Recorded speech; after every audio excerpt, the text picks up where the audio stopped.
Jeg hedder Laura Sørensen, jeg er 26 år, og inden jeg startede hos Thisted Forsikring, der har jeg studeret til markedsføringsøkonom, hvor jeg blandt andet har siddet som marketingkoordinator i en større virksomhed. Jeg følte, det var ikke det rette sted, jeg var landet. Jeg kunne mærke, at jeg gerne ville ud og snakke med mennesker, både fysisk, men også over telefonen. Overordnet kan forsikringen godt lyde sådan lidt kedeligt, men jeg synes faktisk, det lød spændende.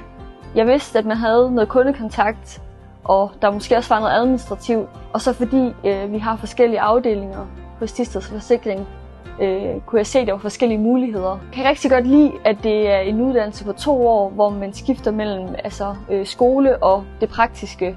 Der får man jo hele tiden erfaring undervejs, så når man egentlig er færdiguddannet, så har man en meget større viden, man kan gøre brug af. Jeg synes, hverdagen er god hos Thisted Forsikring. Jeg synes, vi har det sjovt med hinanden. Og så har vi jo vores fredagsbar, vi også afholder en gang imellem. Så jeg synes, man går meget ud af at sørge for det sociale. Også, så det ikke kun er arbejdsmæssigt, men også kommer ind på hinanden på det private. Hvilket jeg også synes vægter højt i en virksomhed.